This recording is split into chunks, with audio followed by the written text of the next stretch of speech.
We go. The last hour. Segment one. Should church and state mix? Okay, this is wildly important. Wildly important. This is a topic that is going around. We talked last week about Christian nationalism and how that works and how it doesn't really work per se. But the question we have to ask is, should church and state mix? Not necessarily in the Christian side of it, because we know as individuals, as Christians, we should not. But should the state introduce those different things? And that's the topic for today, for segment one. Okay, so the first thing I wanted to ask when it comes to should church and state mix, and something I think we should think about, is what is the role of the government in a free society? Now you have to keep in mind, you have to keep that free society part, so we make sure we're not talking about communism or fascism or different things like that, because then that changes. But in a free society, supposed free society, what is the role of government? And so I looked a couple things up and remembered a couple things from history class and stuff like that. And I've seen a couple things here. So the role of government is a couple things. But first, let's say national defense. Their job is to protect you. When somebody declares war on the United States is supposed to come up and protect you. Now, that's all. It's a unified society thing. Some people get drafted. Oh, I hope not. That kind of thing. And you go to war for that kind of thing. But it's the government per se that's protecting the rest of the people, and that's their job. It's not like they contract that to somebody else, right? So another thing is the rule of law enforcement or maintaining order. It is the government's job to maintain order. That is their whole purpose, is to maintain order. They have to enforce the laws of the land, basically, because if they don't, then who will? And that's how you don't have anarchy and you have a successful and flowing government. So they have to maintain order. That is their job. Another thing as well is the enforcement of contracts and property rights. So you also don't have, and this goes along with maintaining order, but contracts are very different than necessarily breaking the law of the land. But contracts are where you can take someone to civil court or something like that. That's also an important role of the government, because if there's nothing for you guys to kind of, let's say I get into a dispute with somebody else, contract, civil lawsuit and stuff like that, and I have a dispute with this person, how do we resolve this? Basically, if you don't want it to escalate to anarchy and violence and theft and all kinds of craziness, you go to civil court and civil legislation and you do it in the correct way. That way everything is very pristine, or it's supposed to. And another thing that is the responsibility of the state or the government is to dispute resolution, which is involved in that enforcing contracts. So that you have to enforce the contract as well as solve disputes. And the thing to me that was the most important out of all the roles of the government, I'm sure there's a million more as well, is the protection of fundamental rights. That is the huge job of the government in a free society. Because if the government doesn't protect your fundamental rights, who will? Because if the government says, all right, people no longer have the right to free speech, right to bear arms, right to life, right to any of these different things, then all of a sudden you have a true definition of anarchy. You have no sense of understanding of what people can and cannot do. It's not freedom anymore. It's anarchy, and it's whatever the person next to you decides. So that is something as well. And that's what the Constitution is here for. It's to protect your rights. It's to give you that right as an American or as someone in a free society to live a life free of fear that those things will get stripped away at a moment's notice. Now, is that always the case in America or in any country? Absolutely not. That is not always the case. In fact, far from it. But on the outside looking in, that's what it's supposed to be like. Okay, so overall, if we were to sum all that up, the role of the government is to establish law and protect that law, basically. And you are included in that situation. Now, let's contrast that understanding with the role of the church. And we get our understanding of the role of the church not from any man, but we get it from the Bible.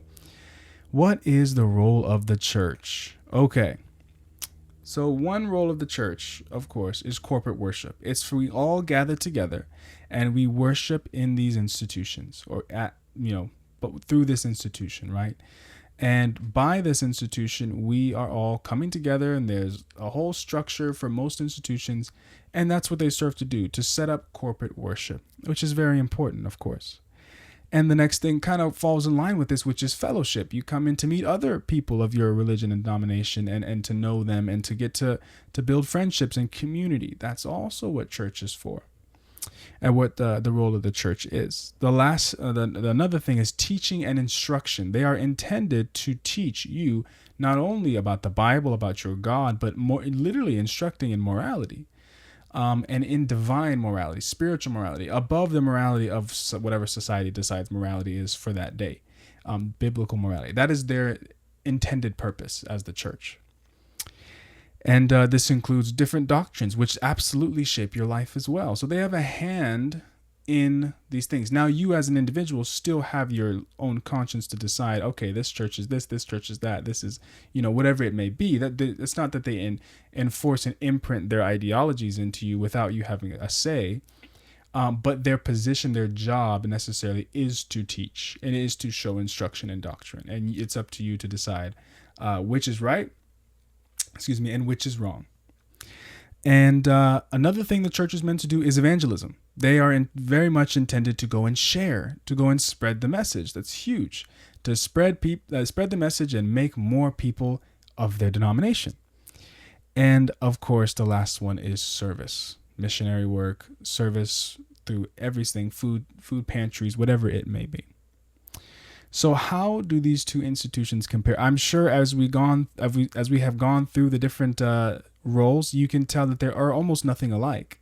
One is legislating by force and by law and by, throwing the hammer and different things like that, and is more concerned about your freedom of rights, protecting you from others, it's a lot of protection in that realm. But the church really doesn't do that. If you were to, let's say, get attacked in your home or something like that, you wouldn't call the church, because that's not the church's role to protect you in a free society.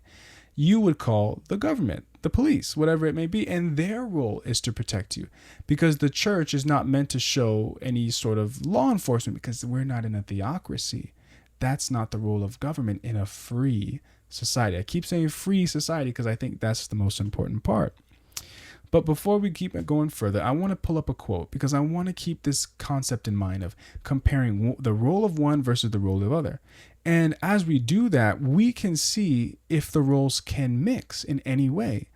If, let's say, for example, we want to start a company, whatever the idea of the company may be, and we have a teacher and an astrophysicist. And depending on what our goal is, depending on what we can do here, they either can mix or have no purpose. If their goal is to create content to share and to teach more astrophysicists, they might mix perfectly because we have a skilled teacher and a skilled astrophysicist. But if their goal is to make, to make curriculum for elementary schools, then the astrophysicists won't really have any role, and they really won't mix in that way. So we have to understand the role of the government in the free society is to do one thing, and the role of the church as a church is to do another thing. Their purposes don't mix. Their final goals are not the same. One is evangelism and bringing more people to God and all these different things. The other one is simply protection and upholding rights and upholding order. So they clearly don't mix. So one is an astrophysicist, the other one is a teacher, and the goal in mind is completely different. So they simply don't work. But that's just me talking. Let's see what other people have to say about it. In this here, Philip Schaff, a church historian in the 19th century, said, "The state has no right to interfere with the affairs of the church, nor the church with those of the state. They move in parallel lines which can never meet." Which can never meet. Very interesting. Very interesting. They can never meet. Why does he say that? Why does he say that they can never meet? Because of everything that we've been talking about. They are simply two different sides of two different coins. There's no way you can reconcile the differences in the purpose. And when you do, you don't find yourself in a free society. I would like to make that clear. When you try to mix them, you no longer find the goal that we're all looking for, which is a free society. If you're not looking for a free society, you can mix them. You can combine the astrophysicist and the teacher and come up with some sort of product. But we're looking for a free society. All of us are. At least all of those who want everyone to have freedom of conscience. Okay. So, with this being the case, I want to bring up a couple videos. And I want to ask the question, so if this is the case, if this is understood of the roles of the church and the government, why are certain things happening in America? And I want to bring up one little topic, and then we'll talk about that. So we're going to flip to this video that talks about the Texas bill. And this is a bill that was passed trying to get you'll see in the news clip. Let's see it here. Texas, where a bill that will require the 10 Commandments to be posted in every public school classroom in the state is one step closer now to becoming law. The Texas House passed the bill on Sunday after adding an amendment requiring the state, rather than school districts, pay to defend any legal challenges. The legislation now goes back to the Texas Senate for final approval before heading to Governor Greg Abbott's desk. He's expected to sign it. Louisiana and Arkansas have recently passed similar laws. Okay, so there we go. We saw a little bit of the news clip. They have tried to pass a bill to put the 10 Commandments in all of different schools, which to me doesn't necessarily make the most sense. But let's see what somebody had to say when they were going through and in the actual court proceedings, what they were talking about when they went to go discuss this bill and it being passed. It's about us being here on Saturday. Is that ironic or what? So what does it mean to keep the Sabbath holy?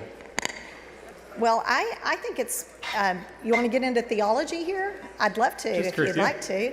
I think it's really important that we take a day of rest. I think God, who founded the world, didn't need rest, and yet he took a day of rest after he did creation, and I think he was a good example to us to take a day of rest. And that is enshrined in our rules, in our Constitution, where it says accepting Sunday in our very early documents as a nation. And so part of keeping the Sabbath holy is not working on the Sabbath? That is yeah. And what is a day of rest. The 10 Commandments come from Judaism. What day is the Jewish Sabbath? It is on Saturday. And what day is it today? It is Saturday. Here we are. The Christian Sabbath is what day? Sunday, in honor of the day that Jesus rose from the dead. And we're scheduled to give this bill a final vote on what day of the week? It's ironic, isn't it? Would you be willing to postpone your bill so that we're not breaking the 10 Commandments by working on the Jewish or Christian Sabbath? I love. All right.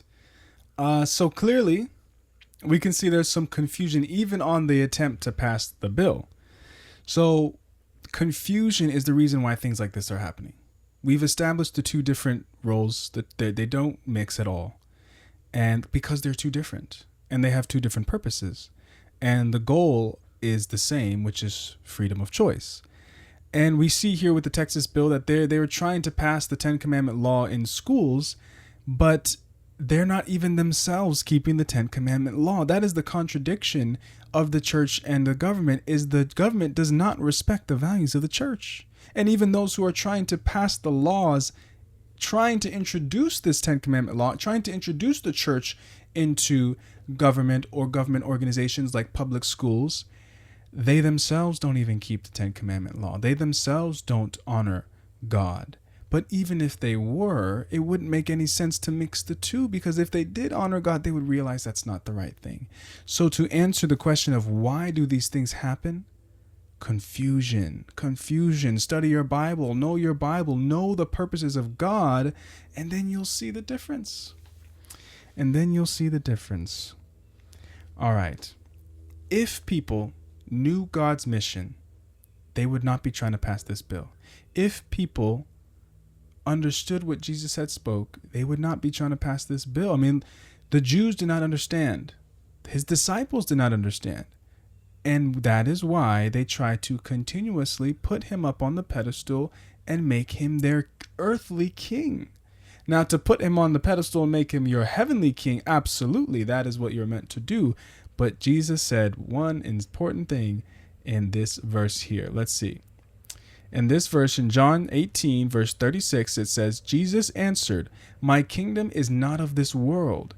If my kingdom were of this world, then would my servants fight, that I should not be delivered to the Jews. But now is my kingdom not from hence. Not from hence.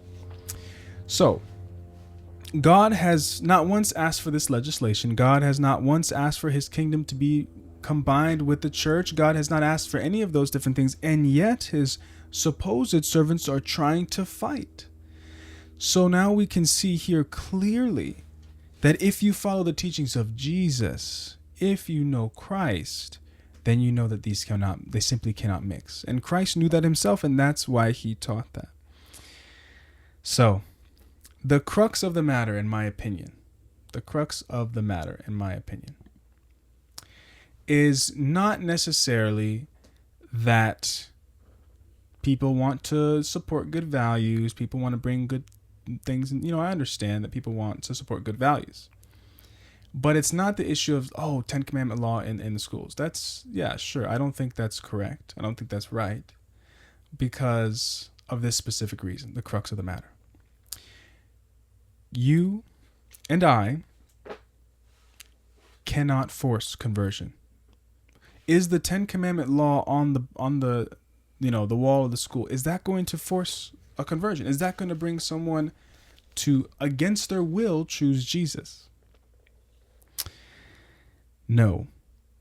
And another thing as well is, does keeping that law, let's say they did start to keep that law and it did start to get enforced, or Sunday legislation trying to enforce a false day of worship, by the way, but Sunday legislation, would that then create some sort of conversion? Absolutely not.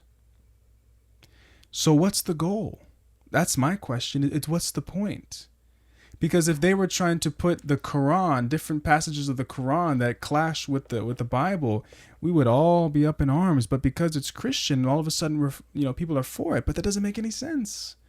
It's respect. The same way God respects you and I to make our own decisions. The same way God says, if you want to go sin and go down that path and become a devil worshiper, you can do it.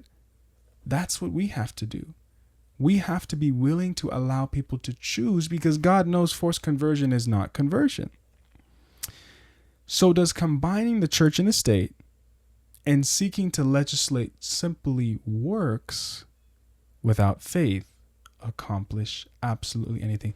Can you legislate works without faith? Does that accomplish anything? Let's see here. We're going to go and we're going to look at this verse. Let's see. This verse that we're going to look at is called James 2. James 2. We're still getting this sorted here. 26. James 2:26. Let's see what that says here. Oh, I think I might have put the wrong one. Oh, wait, no, this is the right one. But let's make sure we can see it here. For as the body without the spirit is dead, so faith without works is dead also. So what is the point of legislating morality? Morality in the sense of worship. Because as a society, we've decided, hey, this is wrong. Murder, stealing, whatever it may be. But when you try to legislate who you worship, you enter into a different form of government. It's no longer about protection. It's no longer about upholding rights. In fact, it's taking them away. So when you try to put these things into legislation, when you try to mix church and state in that way, outside of the person-to-person interaction, you're stepping out of bounds. You're putting the church in a place that it doesn't need to be. The government. And that's not their role. That is absolutely not their role. So the church and the state cannot mix, because the mechanism behind each and every one is the church operates by obedience of choice. You choose to go to church. You choose to sit in the pews. You choose to go and worship God. It's your choice. But the government does not work by choice. The government works by forced obedience. If you kill, you'll go to prison. If you steal, you'll go to jail. So there's a direct consequence, and it works by force because it has to, because that's the only way you get people who don't want to do certain things to do them. And you're legislating protection. But when you try to take that force into the church, it does not mix like oil and water. So keep in mind, the roles are completely different. You're trying to fit a square peg in a circle hole, and it just doesn't work. It just doesn't work. It cannot work. And we know from the verses that we had talked about that it simply just won't work. It just won't work. And that's why we have a loving God that makes us and gives us the ability to choose and to think for ourselves. So, how will we truly obey God and teach others to do so? Because I feel like that in some way, shape, or form, that's what they're trying to get at. How do you teach God and get people to live the way you want them? Let's say you're a Christian. You want people to live by the 10 Commandments. You want people to honor God. You want people to obey his true seventh-day Sabbath, which is Saturday. You want people to see his 10 Commandment law as something to be reverenced. How do you go about teaching that very thing? Well, let's see here. We're going to look up a verse that is very, very detailed in what God asks for. Hebrews 8. Let's see here. 8:10. One of these days I'll get it sorted better. Hebrews 8:10. This is going to tell us exactly what we need to see. Hebrews 8:10. For this is the covenant that I will make with the house of Israel after those days. Not literal Israel, by the way, because Israel has been cut off, as we see in the prophecies of Daniel. Not literal Israel, spiritual Israel, Christians. Anyone who enters into the body of Christ. For this is the covenant that I will make with the house of Israel after those days, saith the Lord. I will put my laws into their hearts, or into their mind, and write them in their hearts. And I will be to them a God, and they shall be to me a people. So what is God saying here? He's not saying that if you force and you legislate and you shove it down people's throats, they're going to start to love me, they're going to be my people.